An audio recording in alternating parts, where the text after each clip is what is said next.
好，今天的课就上到这里，回家记得复习。下节课我们讲多元弱酸。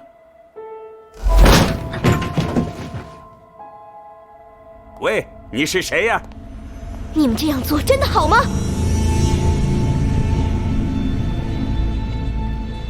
李佳略，你们搞什么？真的能解开谜底吗？我真的没有闯进镜子世界。放心吧，交给夏彤。上周五，有位同学看到这个教室出现了镜像翻转的现象，而这一切的始作俑者，就是这个班级的全体同学，以及当时上课的老师。啊！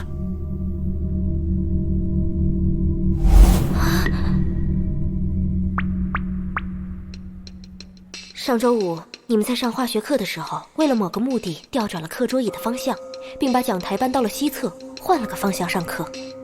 而这一幕正巧被经过的一同学看到了。下课前，你们又把桌椅和讲台移回原来的位置，恢复到正常状态。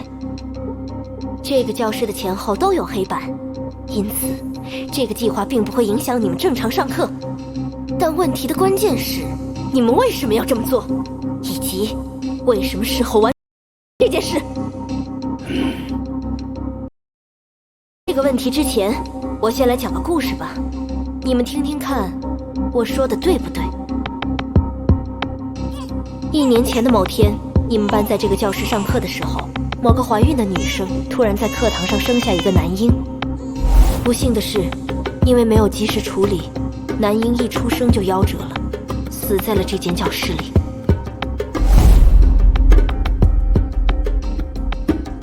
或许这个女生的人缘很好，出于对她声誉的保护，你们便决定帮她隐瞒这件事。于是，你们决定处理掉婴儿的尸体。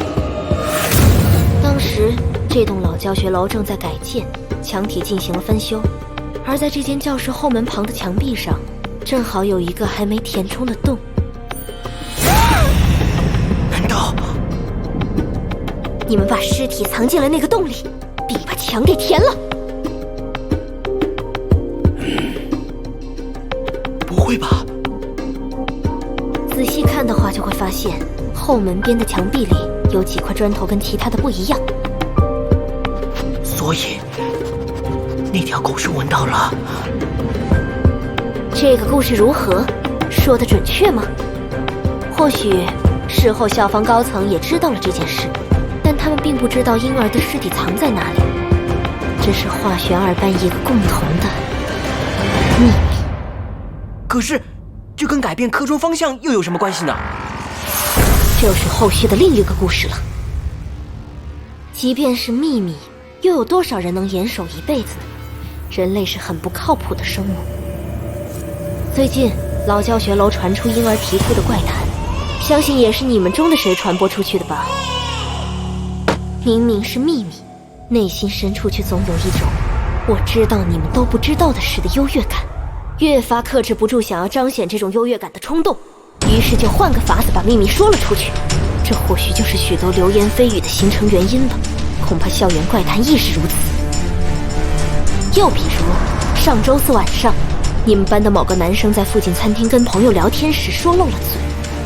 我想他当时说的原话应该是：哎，你知道老教学楼里的怪谈吗？藏在102后门墙壁里的婴儿会不会变成幽灵啊？而这句话恰巧被在同一家餐厅吃饭的英语陈老师听见了。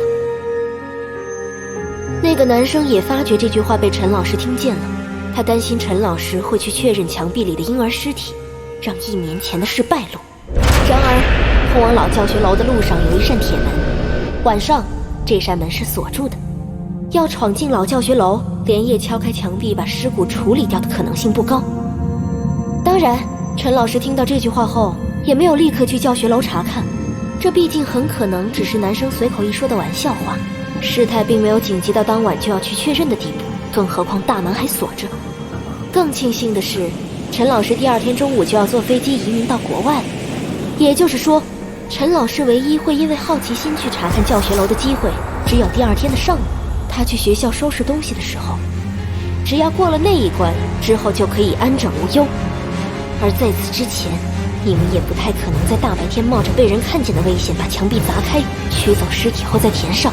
一来没有充裕的时间，二来还是会留下痕迹让陈老师起疑。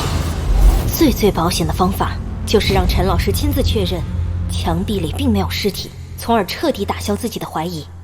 但是具体要怎么做呢？商议之下，你们便决定在那天上午实施一个计划。还记得那个男生说的原话吗？他说得很清楚，尸体藏在老教学楼102教室后门的墙壁里。啊，喂，下头有亲耳听到那个男生的话吗？他怎么这么清楚啊？嘘，等会儿告诉你。陈老师来思南学院的时间不长，但他还是知道老教学楼102教室的位置，这一点无法掩盖。但后门这个字眼就另当别论了。哦，我明白了。平时我们主观概念里的前后左右其实都是相对的，任何方向的判断都需要参照物。就像现在，我站在你们的前面，同时你们也坐在我的前面。而现在，你们是全体面朝教室东侧上课的，那么经过这间教室的人就会先入为主的认为这扇东门就是教室的前门，而那扇西侧的门自然而然就是教室的后门。上周五，你们之所以大费周章把讲台搬到西侧，并换个方向上课的理由只有一个，就是让整个教室转个身，把原本的教室前门变成后门，而把原来的后门变成前门。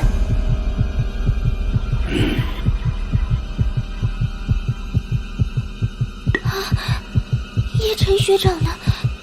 学长在哪里？